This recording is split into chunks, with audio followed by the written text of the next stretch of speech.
Bueno, pues damos Vale. ya, enfilamos ya la última ponencia de estas decimosextas jornadas, eh, con una charla cuyo título es El Mediterráneo y el Sáhara como laboratorio para estudiar las migraciones de aves rapaces. Es una temática que en ocasiones hemos tratado en estas jornadas, la migración de rapaces. No en vano estamos en el estrecho de Gibraltar. Es una zona de paso migratorio, bueno, una de las principales zonas de paso migratorio en el Paleártico, y eh, se ha estudiado desde muchos prismas y desde muchos puntos de vista, ¿no? Hoy nos acompaña el doctor Ugo Melone. Antes de nada, quería resaltar que Ugo Melone, como ustedes habrán comprobado, es italiano. En estas jornadas solo tuvimos hace 20 años una persona italiana, de nacionalidad italiana, ofreciéndonos una charla que nos habló precisamente sobre invasiones biológicas. Recuerdo que fue allá por 2005. O sea, hace como 20 años que no nos acompaña un italiano en esta jornada. Está bien, cada 20 años, si no Sí, se sí, hace sí. pesado, ¿eh? Sí, No. dentro de 20 años te volvemos a llamar. Entonces, bueno, el doctor Ugo Melone, como digo, nació en Italia. Lo que pasa, bueno, él vive en España, está afincado en Granada desde el año 2008. Es doctor en biología por la Universidad de Alicante. Su tesis ya, bueno, hace como 12, 13 años que leyó su tesis, sobre migración del halcón de Leonor. Es este halcón que, como ustedes saben, tiene un patrón muy atípico de migración y de reproducción, ¿no? Fundamentalmente ligado a zonas costeras, a islas, ¿no? Eh, Él ha seguido investigando como investigador freelance, ¿no? Aunque asociado a determinadas universidades y proyectos de investigación. De Hugo yo destacaría, bueno, pues que es un naturalista de raza, ¿no? Incluso un aventurero. Me contaba hoy Saúl, que no ha podido estar esta tarde con nosotros, en un viaje que hicieron contigo a Marruecos, ibas tú con ellos, dice, bueno, llegamos al sur, en una zona ya muy del sur, donde había gacela de Cuvier, etcétera, y Hugo nos dijo que lo soltáramos allí solo, en mitad del desierto, con una tienda de campaña y una mochila, y que lo recogiéramos a los 4 o 5 días. Lo soltamos allí y lo recogimos a los 4 o 5 días. Luego hice lo mismo, pero para 3 semanas, Sí, en otra sí, sí. ocasión. O sea que quiero decir que además de naturalista de raza, tiene ese carácter de aventurero. Ha estado, bueno, hoy estábamos hablando, ha estado en Patagonia, ha estado en todo el Mediterráneo, todo el arco mediterráneo lo conoce perfectamente, estudiando rapaces. Y él además ha desarrollado un proyecto con el Instituto de Estudios Ceutí. Es una ayuda a la investigación que se concedió allá por el año 2023, creo recordar, ¿no? Sí, y el trabajo de campo fue exactamente hace un año. El trabajo de campo, Sí, efectivamente.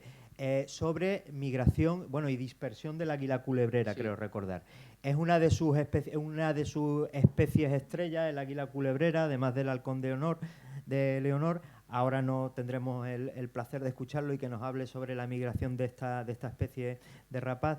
Pero además, y si han visto ustedes el programa, él es un gran fotógrafo, de naturaleza. Ha trabajado para National Geographic, Montphoto, Geo, Nature, la BBC, Terra, esto es en francés y yo francés lo hablo regular, o mal más bien, Terra Sauvage, El País Semanal, Terra Mater. O sea, es un fotógrafo, bueno, de hecho ha sido galardonado con el concurso Wildlife Photographer of the Year y colabora también en la producción de documentales de naturaleza. O sea, la carga gráfica y visual que lleva aparejado Hugo Melone es realmente sobresaliente, ¿no? Y bueno, sin más, pues le dejo la palabra y no se vayan, ¿eh? No se vayan, que les tengo que comentar un par de cositas después para la excursión. Muchísimas gracias, José Luis. ¿Es posible bajar las luces, por lo menos las que están aquí más hacia la pantalla? Pues es un placer estar aquí y la verdad que estoy asombrado por todas las actividades que desarrolláis con el Instituto de Estudios Ceutíes, bien por la parte de investigación, pero también por la parte de divulgación.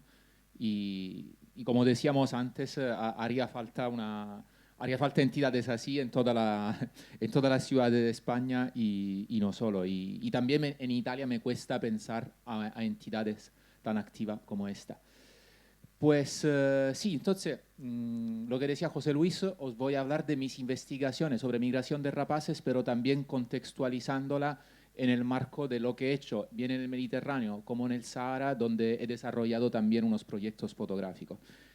Y de hecho, bueno, voy a empezar con esta foto, que quizá os vais a encontrar un poco irritual para una charla sobre aves rapaces, pero quiero abordar un poco el argumento desde lejos. O sea, cuando hablamos de la unicidad del Mediterráneo, ¿no? Si, quizá entre nosotros esto no ocurriría, pero si preguntáis qué es el Mediterráneo a una persona un poco ajena, que no pertenece al gremio naturalista, y a alguien que a lo mejor no vive en la orilla del Mediterráneo, como nosotros, porque yo mismo, claro, yo soy de Italia, pero vengo de una zona que puede ser parecida a una Ceuta del Mediterráneo oriental, o sea, estoy a las puertas del mar Adriático, ¿no? En el canal de Otranto.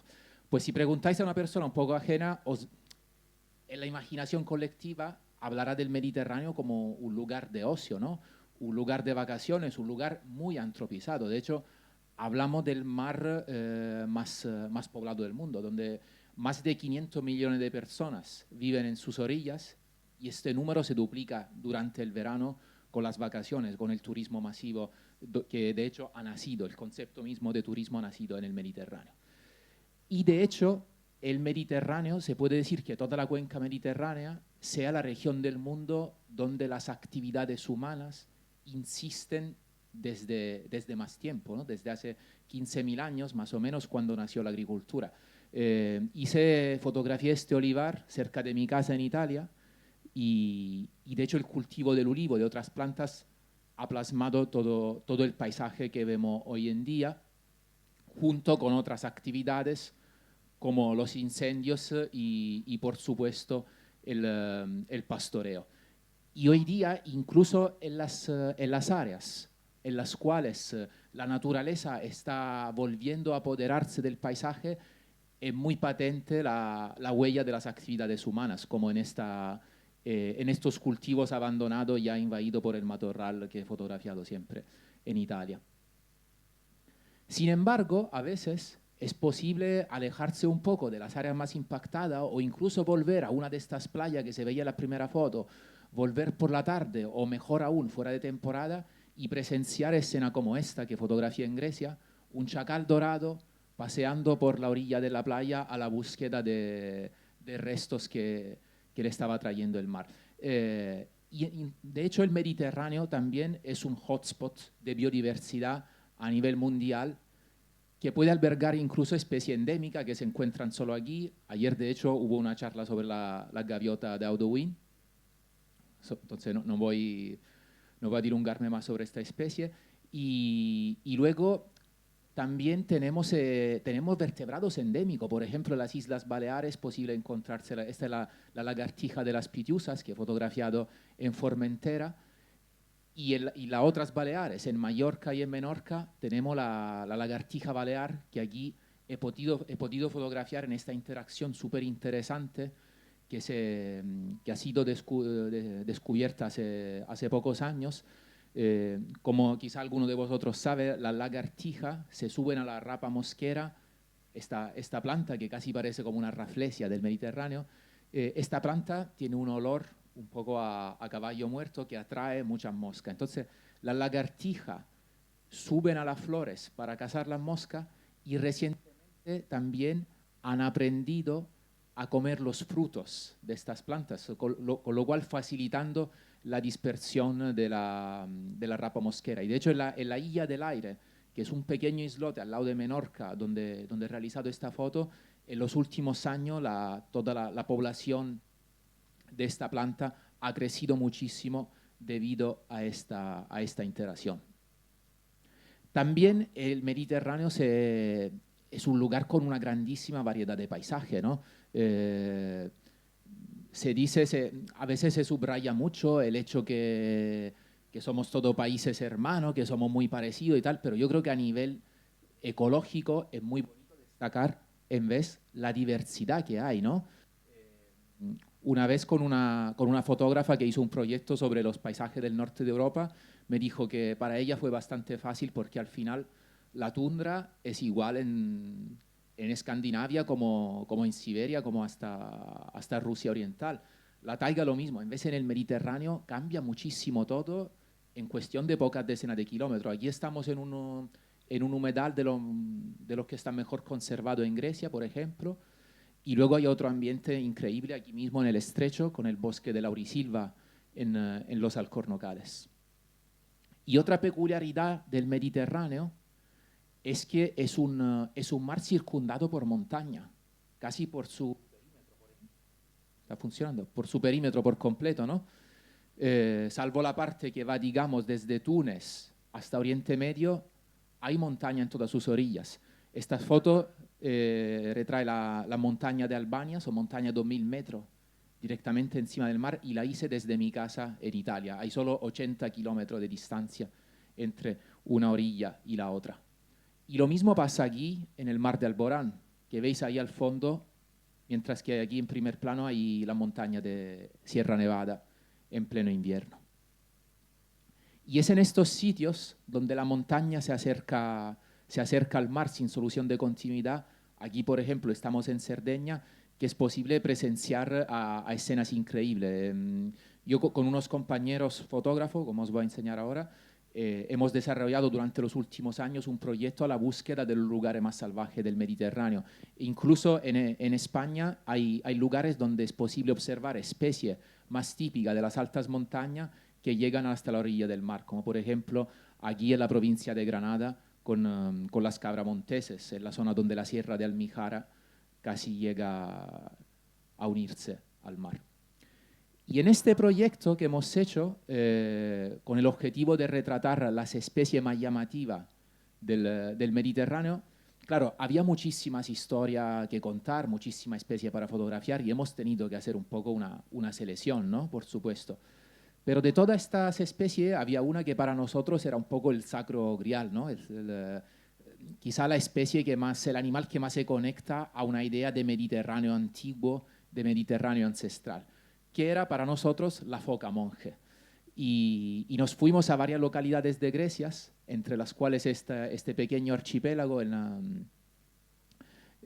Aquí nos fuimos 2 veces. Bueno, no puedo meterme mucho detalle, pero os cuento que nos fuimos la primera vez con la idea de acampar en la isla y después de 3 noches tuvimos que llamar a un barco para rescatarnos porque había tantas ratas que casi no teníamos miedo que nos comieran las orejas durante la noche.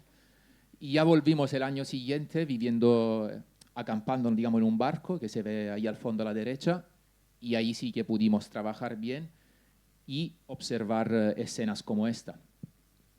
Es increíble pensar que hoy día un animal como la foca monje, que puede superar los 300 kilos, pueda coexistir con los hombres en este mar tan poblado y tan contaminado al final. Y es como un lobo de mar, literalmente, como ocurre en muchos de los nombres vernaculares de la especie, porque es el depredador tope de los ecosistemas costeros, pero nosotros lo hemos podido observar en los mismos sitios donde a mediodía había decenas de barcos y cientos de turistas.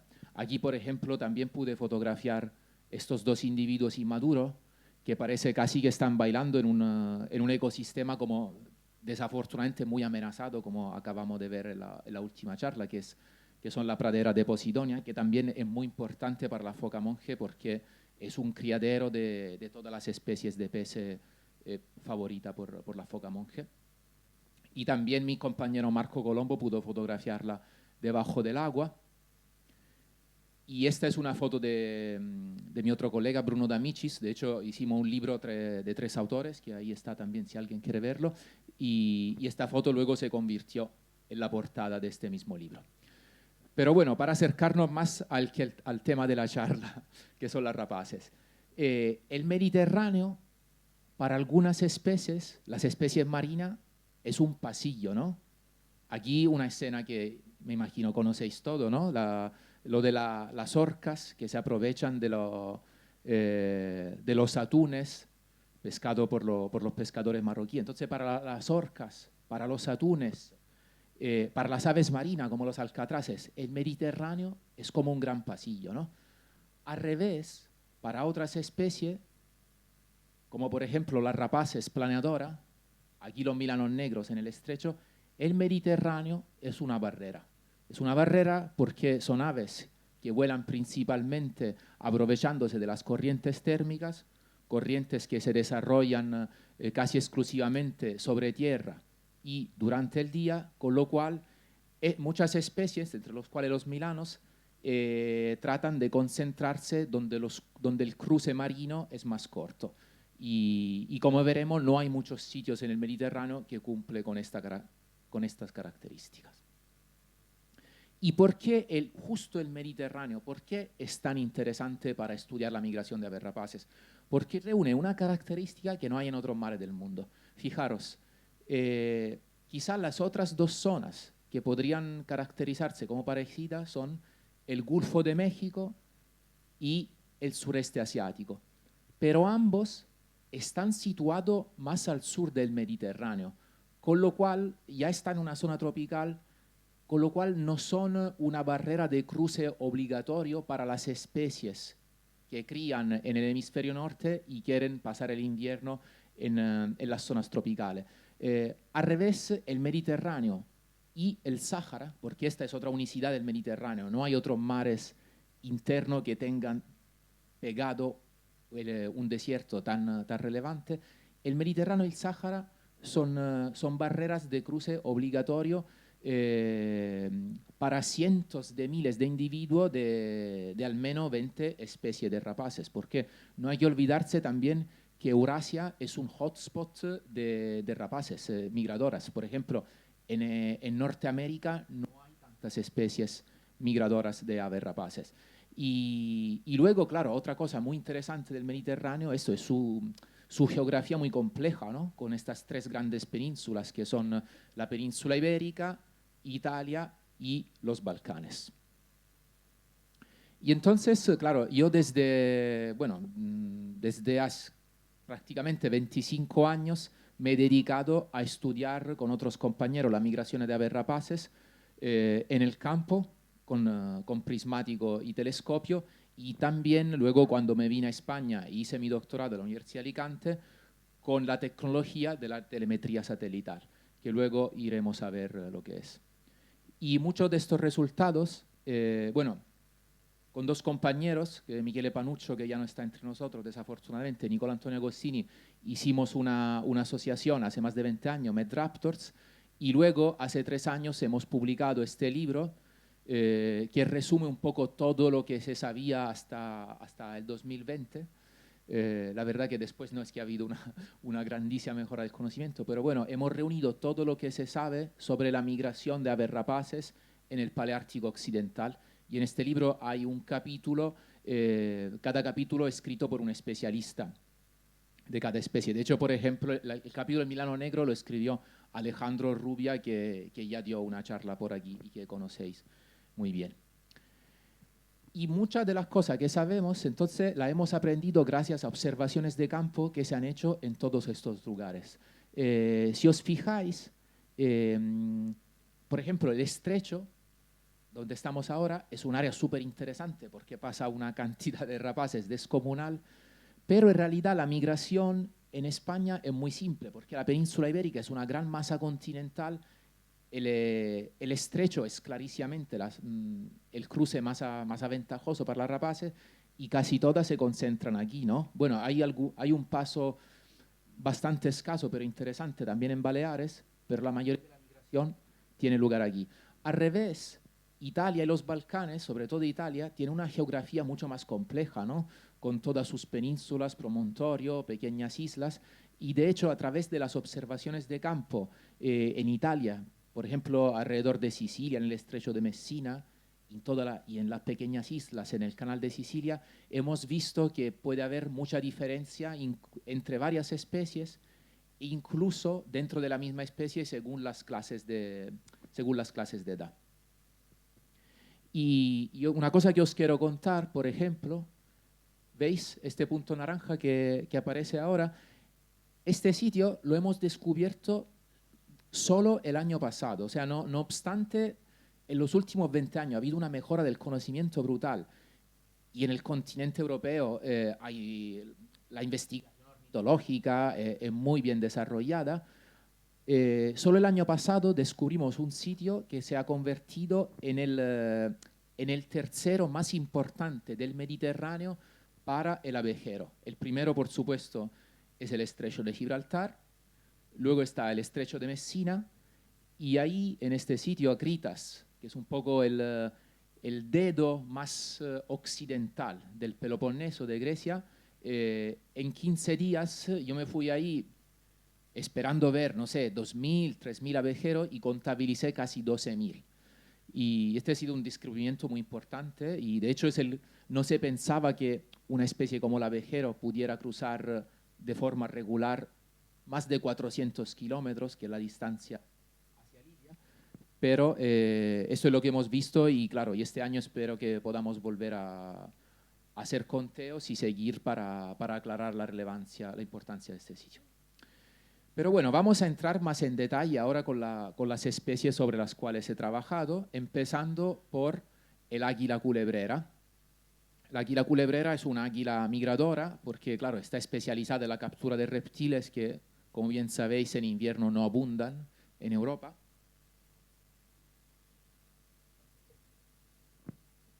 Y aquí en el estrecho tiene un paso espectacular, sobre todo lo que se puede observar en Punta Carnero, por ejemplo, en marzo, cuando las culebreras regresan a Europa. Bueno, yo he visto migración en muchos sitios, pero para mí no hay nada como la llegada de las culebreras en el estrecho. Y siempre me gusta decir que cuando está el día bien, cuando ves las culebreras que casi te llegan en la cara, que la puede mirar en los ojos, ¿no? Y digo siempre que para mí podría venir alguien, ofrecerme todo el dinero del mundo, ofrecerme de teletransportarme en cualquier sitio del mundo y diría, no, no, yo me quedo aquí. Y claro, como es un esfuerzo tan bestia para las culebreras, se le ve en la cara, ¿no? Es posible verla llegar con el pico abierto y la lengua de fuera.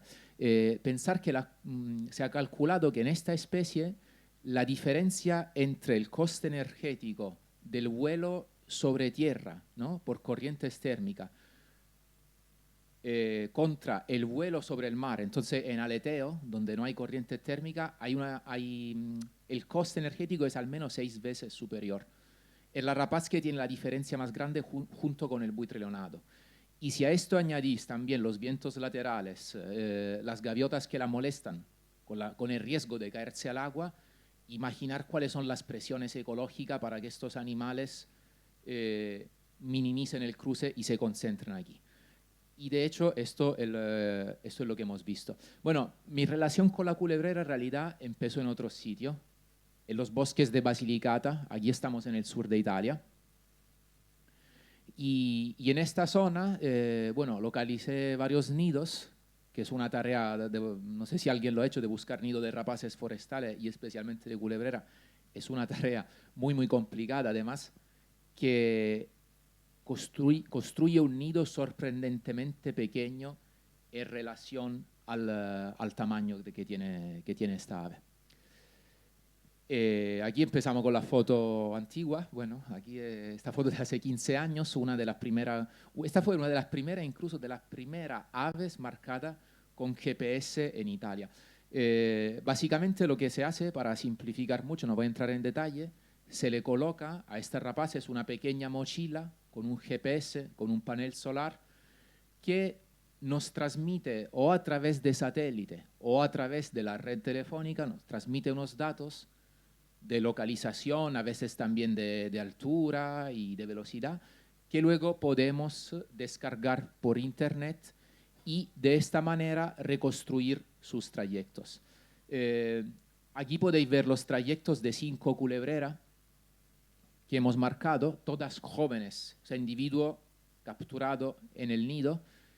Y la cosa que sorprende es esta, o sea, que animales del sur de Italia, para los cuales sería bastante más obvio alcanzar África migrando directamente hacia el sur, pues se pegan 2.000 kilómetros más sobre tierra para ahorrarse los 150 kilómetros que hay entre Sicilia y Túnez, y en vez disfrutar de los vientos del estrecho, que son fuertes, pero aquí hay solo 14 kilómetros. Aquí, por ejemplo, veis una comparación que he hecho de 3 especies que más o menos crían en la misma región, ¿no? En Italia central, imaginaros, águila pescadora, Milano negro y culebrera.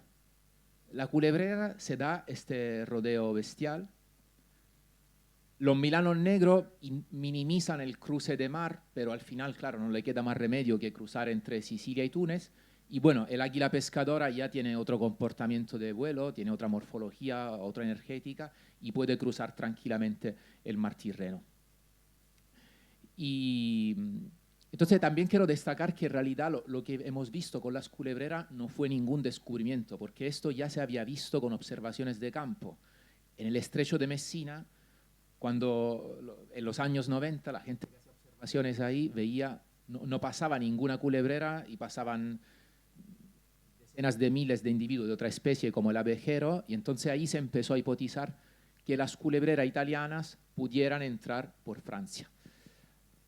Aquí veis los trayectos de un único individuo de culebrera que hemos conseguido seguir durante 9 años, que es un récord para la especie y creo que ahora las cosas están cambiando porque la tecnología está mejorando, pero por aquel entonces creo que era entre los 4 o 5 animales seguidos a nivel global por la ciencia durante más años. O sea, hemos totalizado creo casi 200.000 kilómetros, entonces varias veces la circunferencia de nuestro planeta. Y ha sido súper interesante. Bueno, son datos que aún no hemos publicado, pero porque hemos podido seguirlo hasta su primera reproducción, que tuvo lugar con 6 años de edad. Hay que destacar una cosa, la culebrera no es una rapaz muy rara, ¿no? En la península hay cientos, miles de parejas, pero está mucho menos estudiada que otras rapaces más raras, como por ejemplo, no sé, el águila perdicera. Hay muchas menos perdiceras, pero son más fáciles de estudiar porque crían acantilado, es más fácil localizar los nidos, también es más fácil marcarla con anilla de PVC y poderla identificar. En vez de las culebreras no sabemos nada y apenas se sabe con qué edad empiezan a reproducirse. Entonces, aquí hay que destacar 2 cosas, como dice antes. El tema energético, o sea que estos animales, para ahorrarse el tema energético y de riesgo, claro, para minimizar el riesgo y ahorrar el esfuerzo enorme de volar sobre el mar, dan esta vuelta enorme por la península ibérica desde Italia, y lo mismo ocurre con las culebreras de Grecia. Esto de momento lo hemos visto solo con observaciones de campo, no con satélite, pero sí se ha visto haciendo observaciones a pie del Monte Olimpo que en primavera van hacia el sur y en otoño van hacia el norte. Entonces está claro que se dan esta vuelta. Pero también hay esta línea, no me viene la palabra en español, italiano es tratteggiata, la línea discontinua. Hay esta línea discontinua. ¿Qué pasa? Que todos los animales que nosotros hemos marcado con GPS eran jóvenes a la primera migración, entonces no puede tener simplificando mucho, una instrucción genética tan detallada que le diga, vete hacia el norte hasta Florencia, luego desvíate un poco para el oeste, luego empieza a seguir la costa de Francia, cuando llega a Pirineo, vete hacia Algeciras. Pues no. Lo del cual estamos bastante seguros es que estos jóvenes aprenden, o sea, es un hecho de interacción social, de transmisión cultural, aprenden esta ruta tan compleja que, de hecho, para volver al tema de la unicidad del Mediterráneo, no hay otras rapaces en el mundo que hacen rutas tan complejas para evitar el mar. Aprende esta ruta siguiendo los adultos. De hecho, en los lugares aquí donde se pueden observar en otoño, por ejemplo, 2.000, 3.000 culebreras migrando hacia el norte, todos los jóvenes están siempre, por lo menos, en contacto visual con adultos. No es que la culebrera migre en grandes grupos, pero puede formar grupillos de 3, 4, 5 individuos y los jóvenes van siempre en estos grupillos. Y lo mismo pasa en Grecia y en Turquía. Sin embargo, de 9 individuos que marcamos, hay 2 que hicieron estos rodeos muy raros y al final acabaron en Sicilia.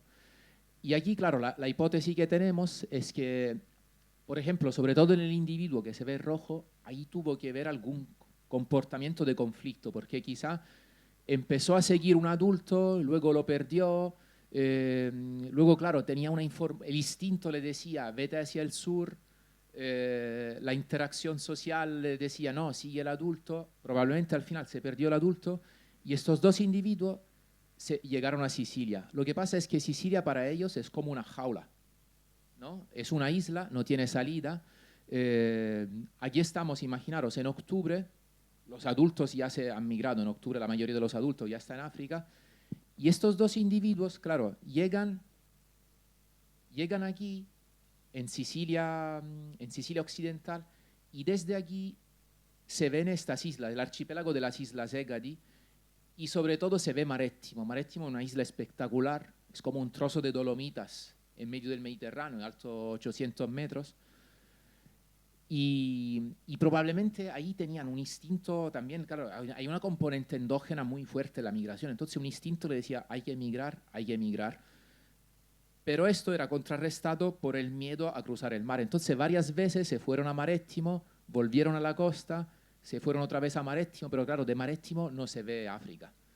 Y al final, probablemente, claro, cuando llega noviembre, también por una cuestión hormonal, ¿no? Endógena, el instinto a migrar se baja, se quedaron a invernar en Sicilia las dos. De hecho, bueno, ahora con el cambio climático las cosas se están modificando, hay también culebrera invernando aquí en España, pero hasta hace 20, 30 años el único sitio de Europa donde invernaban culebreras regularmente era Sicilia, a 3.000 kilómetros más al norte de la zona de invernada tradicional que está al sur del Sáhara, ¿no? En el Sahel, en África tropical.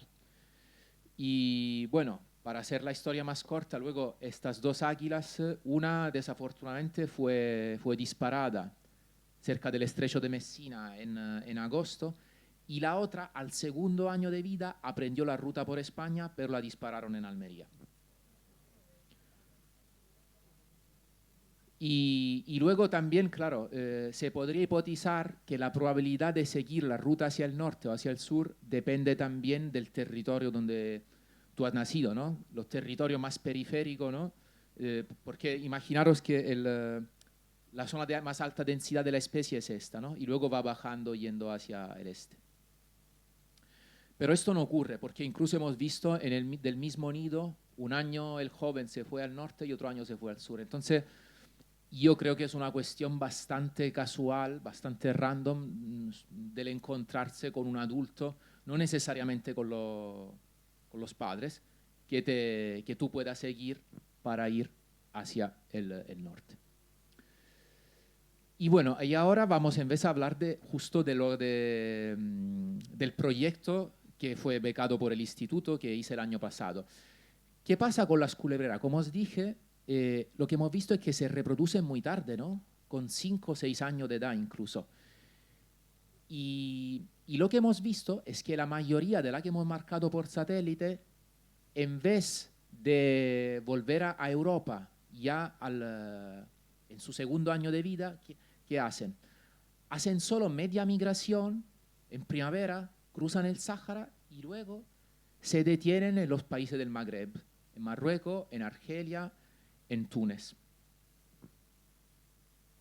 Estas culebreras las llamo un poco la culebrera fantasma porque son súper guapas, es un plumaje muy diferente al de los adultos, pueden ser casi completamente blancas, como veis en estas fotos, y este plumaje lo tienen durante el segundo y el tercer calendario. Entonces, lo que vimos, aquí veis datos de 10 culebreras que incluyen no solo la que hemos marcado en Italia, sino también otros individuos que fueron marcados en provincia de Cádiz por la Fundación Migres y por la Universidad de Alicante en provincia de Alicante. Son datos de 10 individuos en 11 eventos se dice veraneo o estivación, porque uno lo seguimos durante 2 años que volvió seguido a Marruecos. Entonces, claro, ya hace muchos años publicamos un artículo donde hipotizábamos que los países de Magreb eran un hotspot de concentración de se llaman floaters, ¿no? En ecología, los individuos que no se reproducen y van vagando, a veces forman un territorio, luego se cambian, van un poco sin rumbo, no son atados a un nido. Hipotizamos que para estos inmaduros, para estos flotters, el Magreb fuera un hotspot. Porque además veíamos que la mayoría de los individuos marcados por GPS se detenían aquí. Estoy diciendo la mayoría, no todos, porque incluso ahora mismo, me imagino también en Ceuta, pero si vais a Tarifa, todos los días es posible ver algunas culebreras entrando y casi todas tienen este tipo de plumaje. Pero lo que hipotizamos es que son una minoría estas culebreras, que la mayoría hace esto. Pero claro, yo desde hace mucho tiempo tenía ganas de ver qué pasaba en el campo, o sea, cómo se comportaban esta culebrera, a lo mejor si formaban algunos dormideros comunales, como hacen a veces las rapaces cuando no están en fase de reproducción. Y entonces lo que hicimos con mi compañero Gian Pasquale Chiatante, con el cual desarrollé este proyecto, fue de pillar todos estos datos y desarrollar un modelo de idoneidad. Entonces aquí en rojo tenéis las áreas que no son para nada aptas para las culebreras inmaduras. En naranja las áreas de idoneidad medio-baja. En celeste las áreas de idoneidad medio-alta y en azul las áreas de alta idoneidad. Y luego, en base a esto, calibramos el esfuerzo de campo. Si os fijáis, bueno, en Ceuta, en la península tingitana, no hay áreas de buena idoneidad. Y al contrario, la zona de Marruecos Oriental tenía amplias manchas que parecían aptas. Y es allí que concentramos nuestro muestreo, que fueron más de 2.000 kilómetros en transecto en vehículo a baja velocidad, claro, chequeando bien todas las rapaces que veíamos, y además combinamos esto con una técnica de punto de observación, porque en realidad esta técnica de los transectos en coche se ha utilizado mucho para censar rapaces, sobre todo en zonas áridas, es muy buena, pero para las culebreras puede ser más complicado porque no es una rapaz que se detecte tan fácilmente. Y para nosotros era importante tener una muestra más amplia posible, ¿no? También para ver la proporción. No nos interesaba saber exactamente cuántas culebreras hay, sino sobre todo ver la proporción de clases de edad. Entonces también hicimos 54 puntos de observación con el telescopio de media hora cada uno. Y aquí podéis ver en detalle toda la zona que hemos recorrido y la distribución de los puntos de observación, ¿no? Y si os fijáis, la presencia de la culebrera corresponde bastante con las zonas que se habían identificado por el modelo, ¿no? Son los puntos en rojo y los puntos en naranja. Y claro, los puntos en rojo van de tamaño proporcional en base a cuántos individuos hemos visto. Y la mayoría de las observaciones se concentraron en el macizo de Beni Isnassen, ¿no? En el interior de Nador. Y de hecho es justo ahí que, por ejemplo, un día observamos más de, me parece, 17 individuos en un día, y me acuerdo que llegamos al último punto de observación, que era aquí, y muy bueno, los naturalistas lo sabemos, ¿no? Es muy bonito cuando poco a poco te vas metiendo en la piel, ¿no? Del animal que está estudiando y va a entender su código, entiende cuál es el hábitat que le va gustando. Y me acuerdo que llegué aquí y dije, bueno, si he entendido algo, ahora vamos a ver mucha. Y de hecho, justo en este bosquecito de almendro encontramos un dormidero de 5 individuos, de los cuales 4 tenían plumaje de inmaduro. Y claro, entonces la hipótesis que teníamos, que esta zona sea un hotspot para las culebreras inmaduras, la hemos podido confirmar porque de todos los individuos observados, 37, como la mitad tenían este plumaje como un fantasma. Y comparando esto con Europa, seguramente aquí hay una concentración mayor, porque en Europa no es mucho menos frecuente. Hicimos también, en la misma época, hicimos censo con la misma técnica en la provincia de Granada y Almería y observamos solo 1 de cada 6 individuos con plumaje de inmaduro. Y también fue muy interesante ver cómo la culebrera de todas las águilas residentes era la más abundante, ¿no? Más de la calzada y más de las perdiceras. Lo que sí no pudimos confirmar, una hipótesis que habíamos hecho en el primer artículo que escribí sobre este tema, o sea que que las culebreras se concentran en área con escasez de arbolado para no competir con individuos reproductores. Porque al revés sí que observamos estos inmaduros en áreas con muchos árboles donde podrían tranquilamente criar, y de hecho también observamos parejas territoriales de adulto. Y por ejemplo, esta es una hembra adulta bueno, el típico paisaje ahí de pistacia atlántica que hay por la zona, por el valle del Murulla. Y también quiero destacar una cosa, bueno, ahí luego me gustaría comparar, a discutirlo con alguien que tiene un mejor conocimiento de toda esta región. A mí me ha dado la impresión que esta zona, que seleccionada por la culebrera, sea un poco un oasis xérico, ¿no? Un oasis árido entre lo que tenemos al oeste, o sea, la península tingitana, que es muy húmeda, y todo lo que luego es Argelia, que también tiene una costa bastante húmeda por todo lo que le llega del Mediterráneo septentrional. En vez, esta zona, claro, a través del valle del Muluya, el Sáhara se acerca mucho al Mediterráneo, y creo que también hay una sombra pluviométrica debido a la península ibérica, ¿no? Y entonces reúne estas características que quizá favorecen. Es así, ¿no? No sé. Y el medio Atlas, que le hace toda una sombra pluviométrica, entonces hay estas características que no se dan en otras zonas del Magreb, porque eso, como decía, Argelia, por ejemplo, es mucho más húmeda por todo lo que le trae los vientos de tramontana que vienen del Mediterráneo occidental. Y bueno, también volvemos al Mediterráneo, al estrecho y al Mediterráneo en general, siguiendo las culebreras. De hecho, este es un individuo probablemente de tercer calendario que fotografié entrando a España, para hablar de la segunda especie con la cual voy a profundizar hoy, que es el halcón de Leonora. Bueno, antes he dicho que el Mediterráneo alberga muchas especies peculiares, únicas, emblemáticas y todo demás, y entre ellas, pues el halcón de Leonora es más peculiar que las otras, es más especial que las otras, y os voy ahora a contar por qué. Bueno, tiene muchísimas características que no se encuentran en ninguna otra rapaz del mundo, ¿no?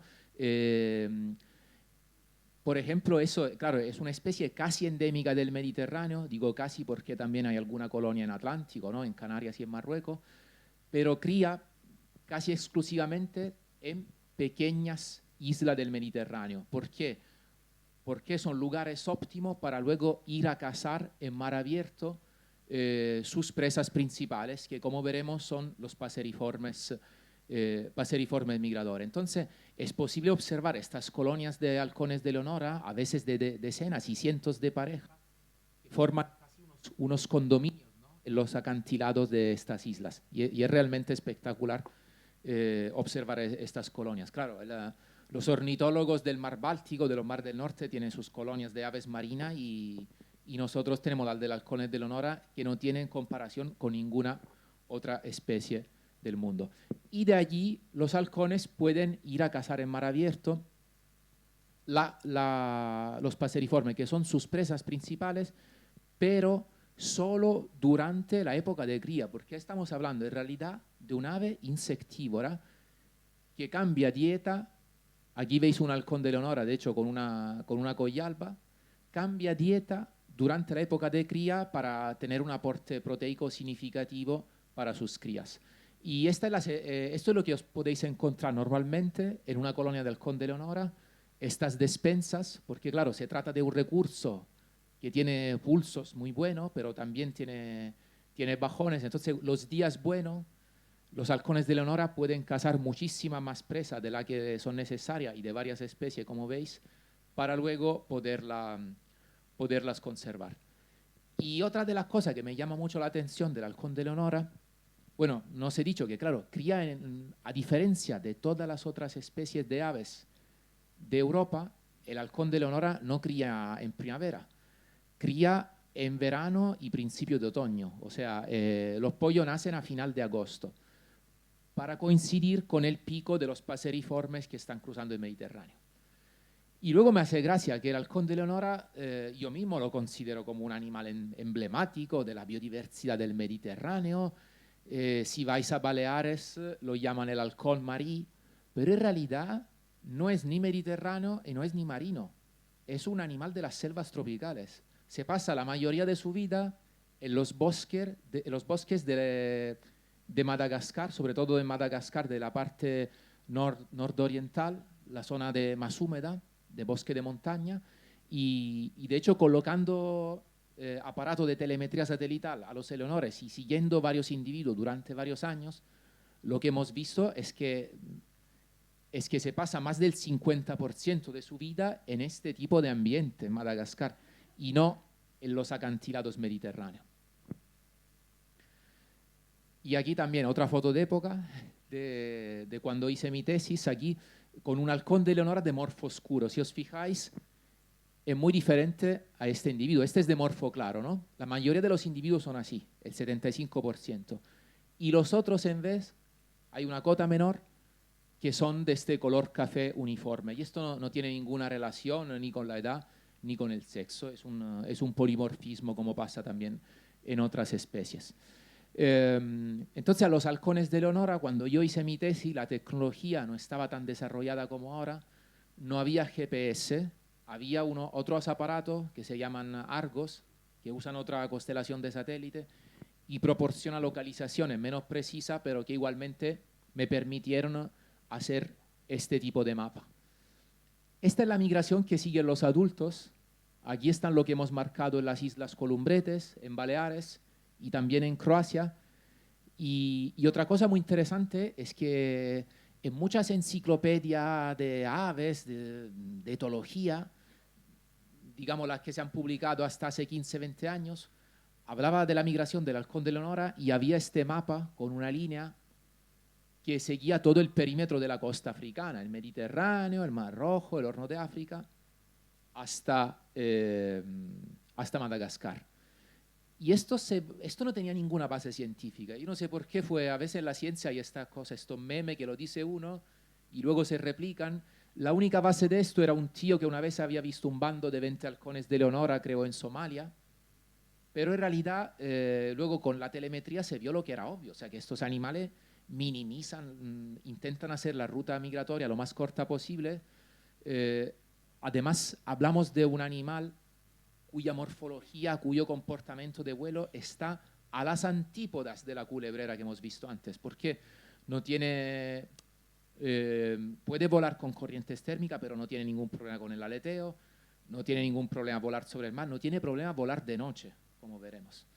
Entonces, estas son las rutas que siguen los adultos, que tardan más o menos, lo más rápido incluso pueden tardar solo 2 semanas, pero lo más normal es que tarden 3 semanas para llegar hasta Madagascar. Y luego para analizar su comportamiento dividimos África entre regiones, como veréis, el desierto del Sahara, el Sahel y luego África ecuatorial con las selvas de Congo y luego los llanos de Kenia y de Tanzania. Entonces estos son los adultos. Y estos son los jóvenes, que si os fijáis, tiene esta ruta que va un poco más hacia el oeste, que es son más susceptibles a la deriva por el viento, y luego también tiene un comportamiento de forrajeo durante la migración totalmente diferente. Estas son las velocidades que alcanzan en cada región. Si os fijáis, vienen los adultos en rojo como los jóvenes en naranja, las velocidades más altas se alcanzan en el Sáhara. Incluso tuvimos un adulto que cruzó el Sáhara en tan solo 3 días porque encontró viento favorable y podía recorrer hasta 800, 900 kilómetros en 24 horas, volando también de noche. Luego, estas velocidades bajan una vez que llegan a regiones con ambiente más favorable, como el Sahel o África ecuatorial. De hecho, también esto es el número de días en los cuales los halcones se separaban, se detenían, y un número muy bajo en el Sáhara, casi inexistente, y mucho más alto, sobre todo en los jóvenes, en ambiente más favorable. Y aquí veis el detalle de lo que pasa cuando los halcones terminan el cruce del Sáhara y enseguida encuentran ambiente más productivo, ¿no? Esta es la productividad primaria. Mientras que los adultos a lo mejor se detienen solo durante un día, aquí los jóvenes empiezan a dar rodeo, ¿no? Incluso durante hasta 10, 15 días. Y esto indica, claro, Es una cosa que pasa también en otras especies, o sea que son animales que estaban menos preparados a la migración y necesitan más tiempo para acumular recursos. Además, quiero destacar que contrariamente a veces a la visión que tenemos mucho gracias a los documentales, a la migración, este fenómeno masivo, los grandes bandos, la minoría de la especie migra en grandes bandos.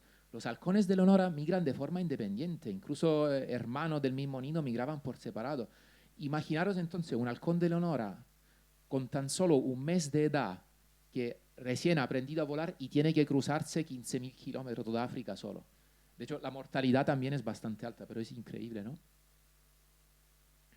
Y bueno, luego aquí, para resumir lo que pasa luego en la migración de primavera, que aquí he simplificado mucho en azul, que sigue un recorrido diferente, ¿no?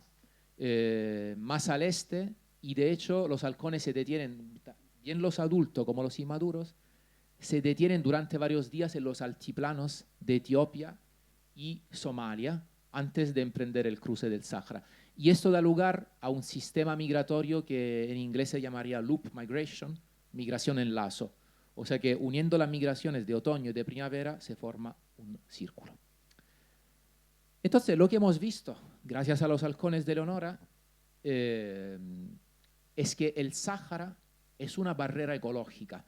Para barrera ecológica, cuando en la literatura científica ornitológica, se identifican como barreras ecológicas aquellos ambientes que son inhóspitos para ciertas especies porque pueden ser muy peligrosos en caso de cambio meteorológico repentino, no hay oportunidades de acumular recursos, ¿no? de forrajear, pero que sin embargo estas aves tienen que sortear y para sortearla pueden o migrar muy rápidamente, como hemos visto que hacen los halcones de Leonora con el Sáhara, o evitarla como hemos visto que hacen antes las culebreras.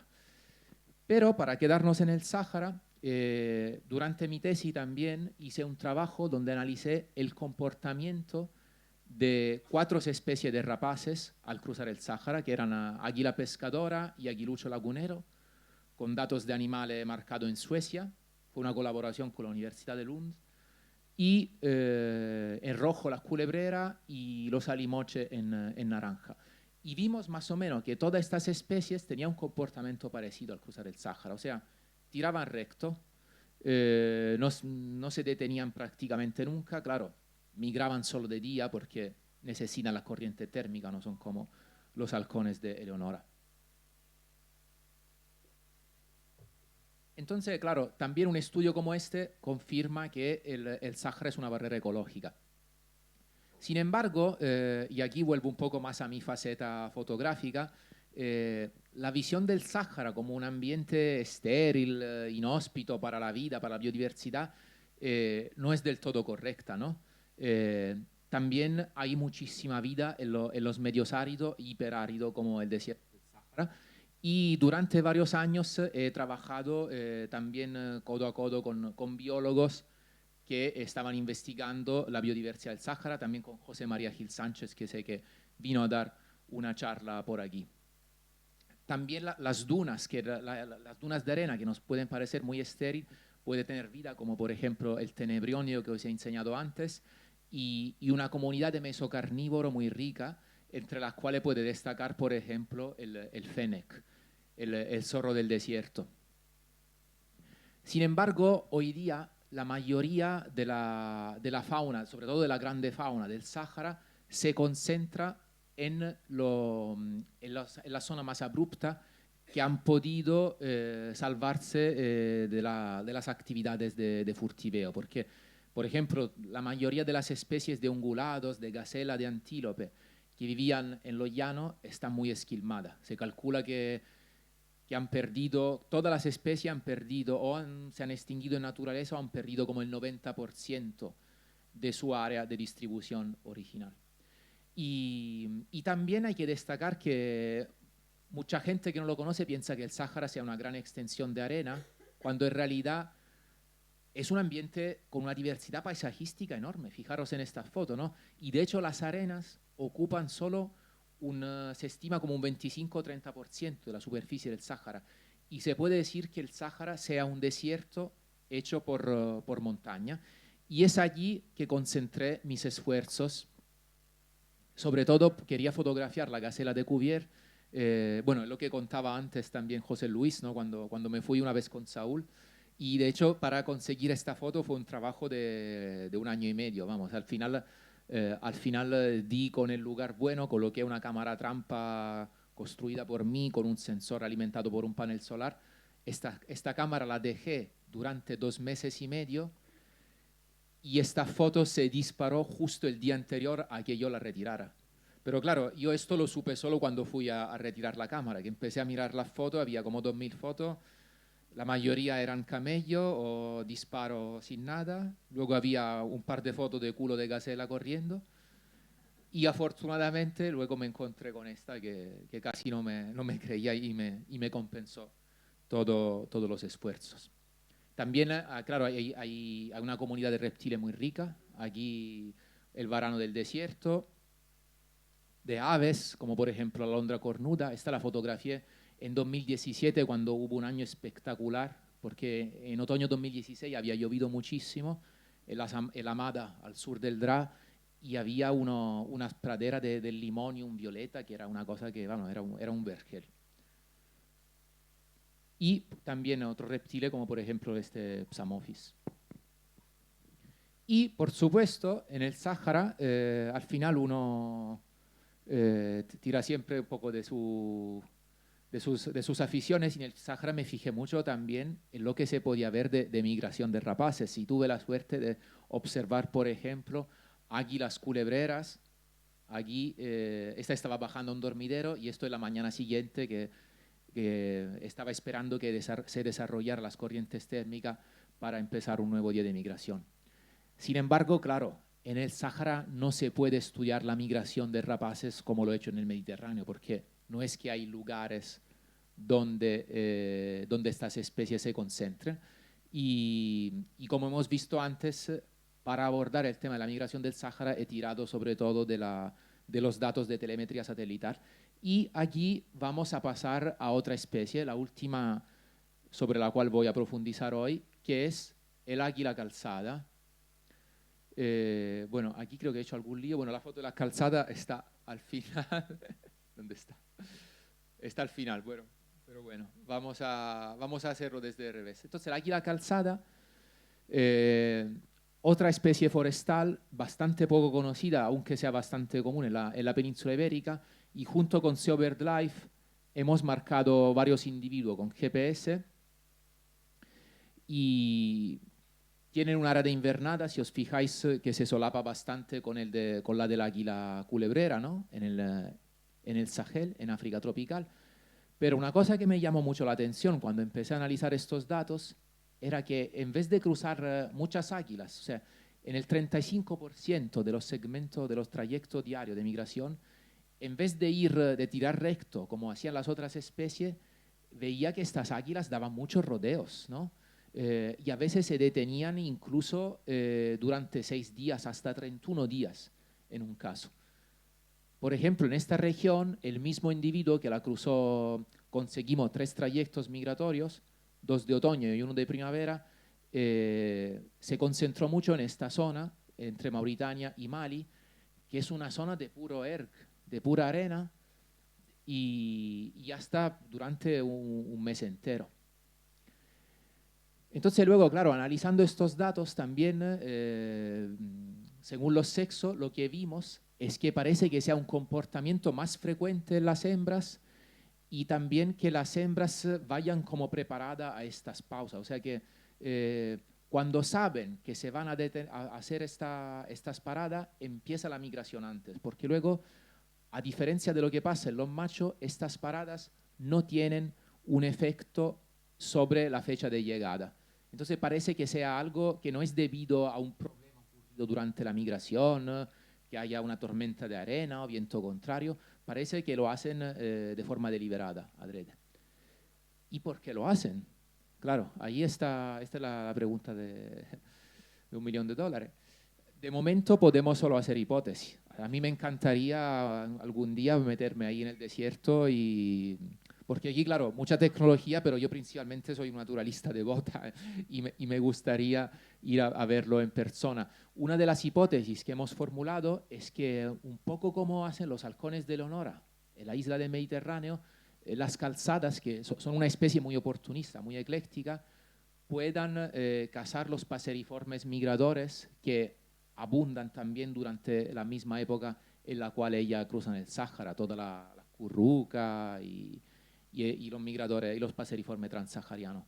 Otras hipótesis es que también puedan encontrar oleada de saltamontes y aprovecharse de ellos, que podría ser tranquilamente, porque de hecho son justo la zona que cruzan ellas mismas. Y luego, otra hipótesis más, y aquí nos vamos a volver al estrecho, que al final es siempre el ombligo del mundo, está aquí, es que puedan cazar reptiles. Y estas hipótesis la he hecho especialmente en base a una observación increíble que me ocurrió hace unos años, allí siempre en Algeciras, en Punta Carnero. Era un día que estaban entrando, era final de marzo, estaban entrando cientos de calzadas, era el día de pico seguramente. Y yo estaba ahí haciendo fotos y de repente veo una que tenía como un bulto en una garra. Y nada, yo hice las fotos, había un montón. Y en este momento ni siquiera me di cuenta de lo que tenía en la garra.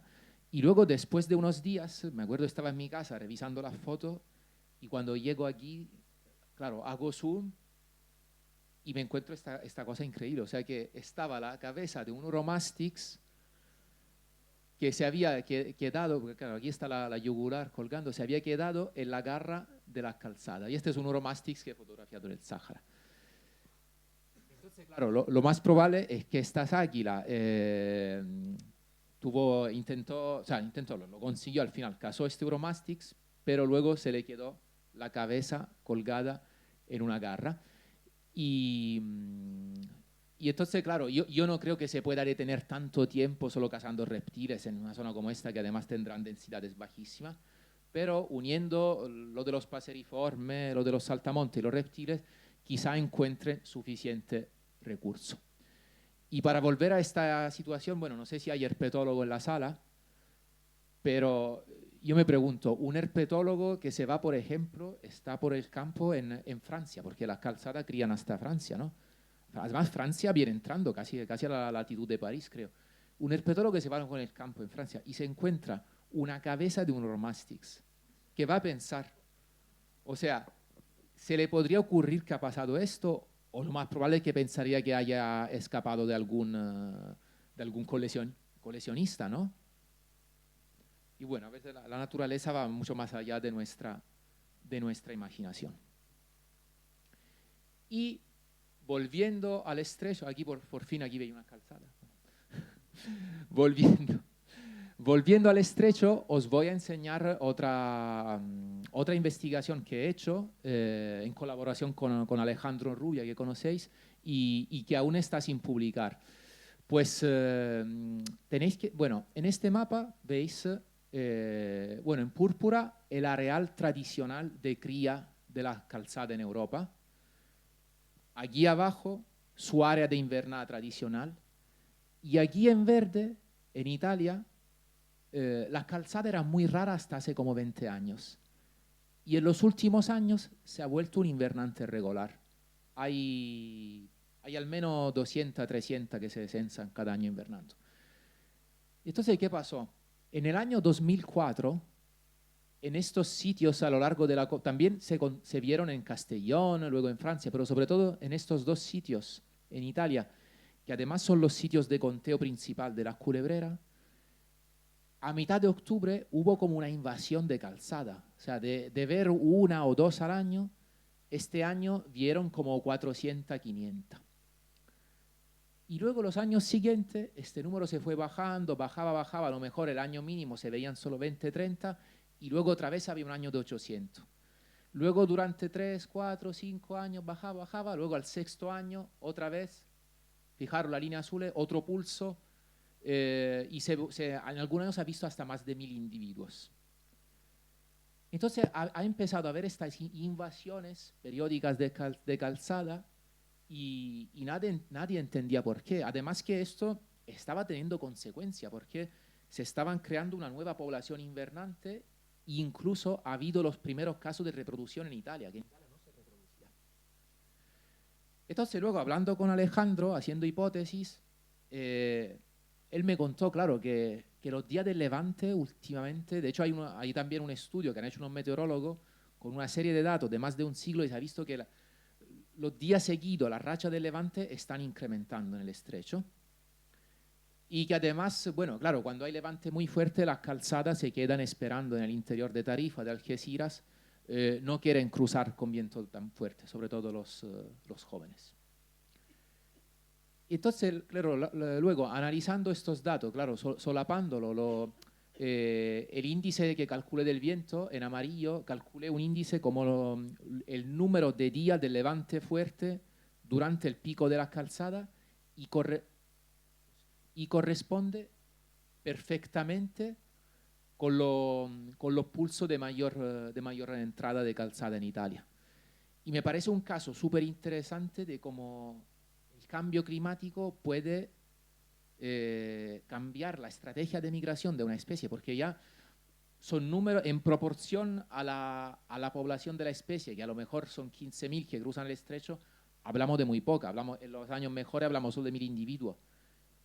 Pero igualmente esto ha llevado a la creación de una nueva población invernante y ya estamos viendo en directo, estamos asistiendo al nacimiento de una nueva población reproductora que está totalmente aislada de... Bueno, la población invernante está a 3.000 kilómetros de la otra y la población reproductora también estaría muy aislada de la población original, que es la de la península ibérica. Y de hecho, aquí en este mapa, en este inset, aquí he hecho esta es una instantánea de un mapa de calor de un típico día como 10 días antes de que se observara un paso muy fuerte aquí. Este era un levante muy fuerte, como de 30 nudos constante. Y bueno, muchísimas gracias por vuestra atención.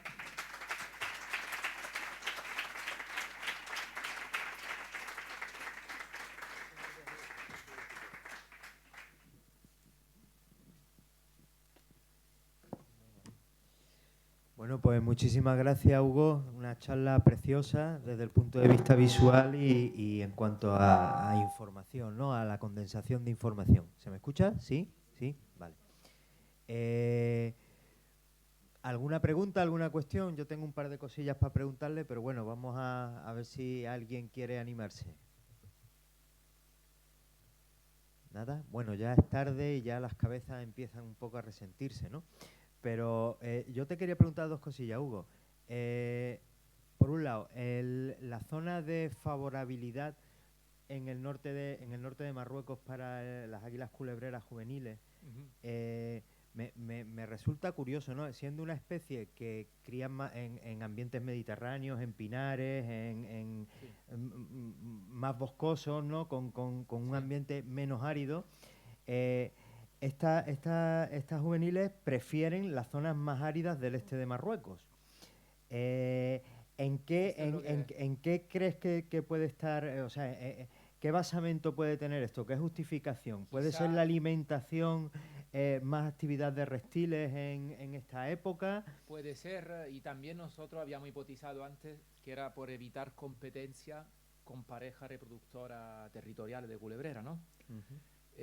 Sin embargo, luego allí no es que hemos estado también en toda la zona de Rescan, por ejemplo, que no hay ni un árbol ahí, y ahí no hemos visto ninguna culebrera. La mayoría la hemos visto donde... hay ciertos árboles. Sí, ¿no? En Benisnassen, donde hay pinares, hay los bosques tetraclinis y donde también hay vía culebrera territoriales. Entonces quizá es un poco un compromiso entre zonas muy áridas sin culebras territoriales, pero evitando la zona donde igual las densidades son más altas. Pero sí que a mí me resulta muy interesante esto, que todo el valle del Muluya, cuando llega al Mediterráneo, es un poco un oasis árido entre el Rif y Argelia, que... Sí. Bueno, el Rif por la influencia del Atlántico y Argelia por la influencia del Mediterráneo son mucho más húmedos de esta zona totalmente, que está un poco así... Y la otra cuestión era, has comentado lo del águila calzada cazando paseriforme. me cuesta trabajo, ¿no? Ver un águila calzada cazando paseriformes. Pero tú te vas a un nido de calzada aquí en la península y puedes encontrar de todo, O sea, ¿eh? que Sí, las depende de cazan la zona, pero activamente. hay reptiles, conejos, puede haber avilargo, paseriforme, se puede ver de todo. Y me imagino que ahí en el desierto, donde no hay refugio para los pequeños Son más migradores, fáciles de... puede ser una opción. Claro, mi sueño es poder ir ahí un día y a lo mejor Porque- con unas águilas, con un dispositivo que te dé datos en tiempo real y ver y ver qué está en haciendo. tiempo real lo que están haciendo. Bueno, ¿tenéis alguna cuestión más? ¿Tiene alguien...?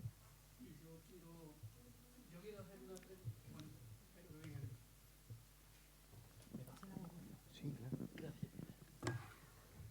Sí, me ha parecido entenderte que en la zona verde que dibujaste en la península itálica era la zona de hibernación.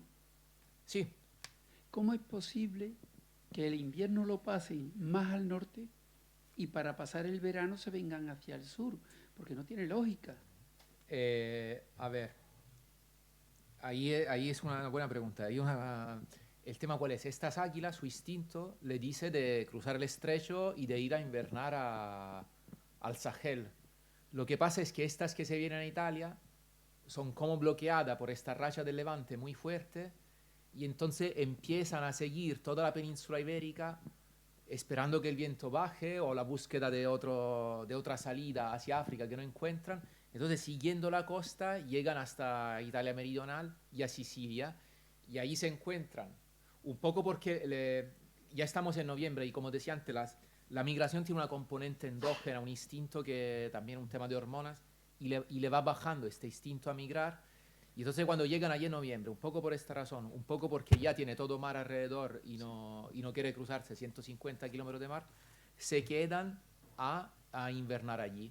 Y luego, claro, los que son adultos, que a lo mejor son adultos territoriales en España, luego vuelven el verano a reproducirse a España y ahí no sabemos si el mismo individuo que un año estuvo en Italia luego volverá a invernar en Italia o intentará otra vez cruzar a África, esto aún no lo sabemos. Lo que hemos visto es que cuando estas invasiones incluyen muchos individuos jóvenes, estos jóvenes, si han sobrevivido a la invernada en Italia, el año siguiente sí que vuelven, porque hemos visto que también el viento no explica todo, o sea, hay también una componente de repetición de la migración del año anterior, digamos, de aprendizaje. O sea que eso fue una cosa puntual, digamos. Sí, pero luego, claro, puntual, pero luego, claro, como se ha ido multiplicando, hay muchos individuos que lo hacen, luego quizá hay también un efecto de arrastre, ¿no? De unas águilas que ven a otra y la siguen. Sí. Ha habido años que, o sea, hemos pasado de tener de 0 a 2 águilas viniendo a Italia a tener un promedio de 200 a 300. Entonces ya son números biológicamente significativos. Y luego, bueno, en cuanto al tema de estar más al norte, más al sur, esto es bastante relativo. También hay calzada que invernan en la península ibérica, o sea, que empiezan esta ruta que hacen las italianas, pero luego se paran en la albufera de Valencia o en el delta del Ebro y invernan ahí. Gracias. Muy bien, ¿alguna cuestión más? Sí, aquí María. Muchas gracias, Hugo. Muy interesante. Gracias. Desde luego, la migración en el estrecho ya me gustaba por Antonio, pero ahora creo que me gusta mucho, mucho más. La verdad es que es apasionante, ¿no? El poder seguir los individuos y ver a dónde van. Yo soy una absoluta... Yo lo que sé de pájaros lo sé por ósmosis forzada y poco más, ¿no? La primera Yo pregunta de es... algas sé mucho menos. No, Antonio igual, ¿eh? Yo no. sé más de pájaros que el de algas. Sí, es posible. Mira, la pregunta es, ¿estas especies con las que trabajas tienen algún grado de amenaza? Es decir, son especies en Sí. peligro. Y luego, si es así, ¿cómo crees que tus trabajos ayudan a la conservación de la especie? Sí, sí, claro, es que hay muchos temas que no he tocado porque tenemos el tiempo limitado. A ver, vamos a ver. De estas 3 especies, bueno, de las rapaces, de la foca monje ya no es otro asunto, pero que sí que está muy amenazada. De las rapaces, en realidad, a ver, las culebreras y las calzadas, aparentemente no. Por ejemplo, las culebreras lo que se está viendo a través de los conteos de migración, es una especie muy difícil de censar en el campo, pero a través de los conteos de migración en Italia es una especie que va subiendo. Luego, no sé, yo por ejemplo ahora la estoy siguiendo en Granada, estoy encontrando varias parejas territoriales y hay gente que la siguió hace 20 años que me dijo que en su opinión ha disminuido mucho porque quizá hay menos densidad de culebra por tema de la agricultura intensiva y tal, pero en realidad hay pocos datos sobre eso. Pero bueno, no es una especie amenazada la culebrera de momento. La calzada tampoco. De hecho, la calzada empezó a criar, por ejemplo, hay un estudio hecho en Doñana, empezó a criar en los años 70 en Doñana y ahora hay como 200 parejas, que yo sepa. El halcón de Leonora, a ver, el halcón de Leonora sí que es una especie que allí tiene una situación un poco interlocutora, digamos. Seguramente tiene cierto grado de peligro, porque yo he contado que es endémica del Mediterráneo y además dentro del Mediterráneo el 80-90% cría en Grecia. Está muy concentrada por obvias razones, porque en Grecia es donde hay más islas, ¿no? Y luego, claro, cría en Grecia y luego invernan todo en Madagascar. Y Madagascar sabemos lo que está pasando ahí con la destrucción del bosque tropical. Entonces, claro, la telemetría satelital nos ha dado mucha herramienta para entender mejor la importancia de los hábitats durante todo el ciclo anual para esta especie. Por ejemplo, en Madagascar, no lo he contado, pero ahí los resultados que hemos obtenido son un poco conflictivos, porque hemos visto que a los halcones de Leonora les gusta estar cerca de los bosques primarios, pero como en el margen, porque probablemente los bosques primarios son demasiado densos para cazar, y entonces prefiere zona de bosque secundario, incluso de cultivo, situada cerca de los bosques primarios. O sea que quizás se aprovecha de un efecto de salida de las presas del bosque primario para cazarla en medio más abierto. Y luego lo que estamos viendo en los últimos años, pero que aún no se ha publicado, es que en Grecia está disminuyendo en muchas colonias. No se entiende si es un problema de falta de presa, si es debido a la molestia del turismo. Lo que sí pasa es que, claro, es una especie que depende de un recurso muy bien definido, que es la migración de los paseriformes, y además depende mucho del viento. Hay un estudio súper interesante que se ha hecho en las colonias de Canarias, que bueno, quizá los resultados de este estudio no se pueden extrapolar a otras colonias, porque es una colonia que está al margen del área de distribución. Claro, en el archipiélago Chinijo, ¿no? Cerca de la Graciosa, de Legranza, por ahí. Estos animales se beneficiaban de los vientos alisios que desplazan el flujo de paseriformes migradores del continente africano, lo desplazan encima del Atlántico. Y entonces hay una relación fortísima entre los vientos alisios y el éxito reproductor de los halcones. Ahora, en los últimos años, con el cambio climático, los patrones de viento son mucho menos previsibles y se ha visto que los años donde no hay suficiente día de estos vientos, el éxito reproductor baja muchísimo, incluso hay canibalismo, porque los halcones adultos tienen que ir al continente en África para cazar y quedan y los nidos no pueden controlar los nidos. Entonces, claro, y estos resultados, esto lo han visto a través de la telemetría satelital, o sea, estudiando más que la migración, estudiando los movimientos locales.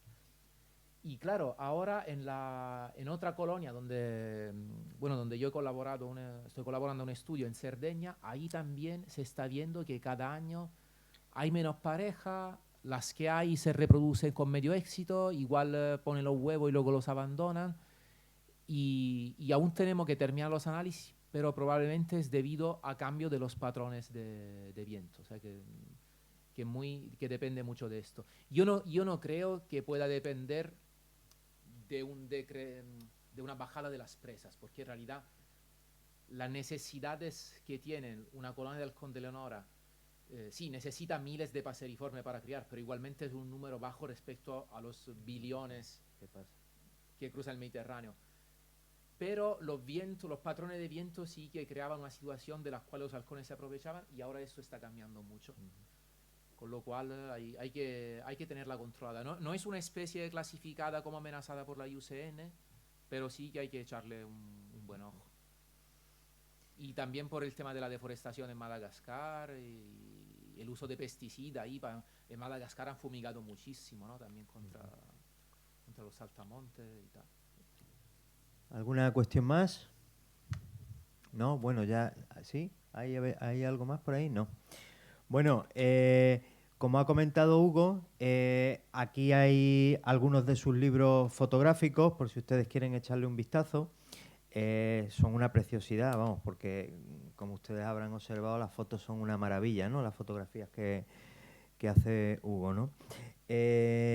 Ahora cuando terminemos, pues nada, pueden ustedes echarle un vistazo, tampoco media hora porque tienen que cerrar la biblioteca, pero nada, aquí están. Yo quería solo comentar 4 cosillas antes de terminar. Recordatorio, aunque pueda parecer pesado, ¿no? Pero bueno, nunca está de más, ¿no? Mañana para la excursión, 4:15 en la estación marítima, comida para el domingo, algo de comida para el domingo, rápido. Por supuesto el pasaporte y no olviden llevar ropa de abrigo en la mochila para la montaña. Y bueno, y ya llega al final, ¿no? Y nada, simplemente agradecer a todos ustedes su asistencia, su fidelidad y bueno, y con nuestro compañero y amigo desaparecido Simón en la memoria, Simón Chamorro, pues damos por clausurada esta 16ª jornada del medio natural de su entorno. Muchas gracias.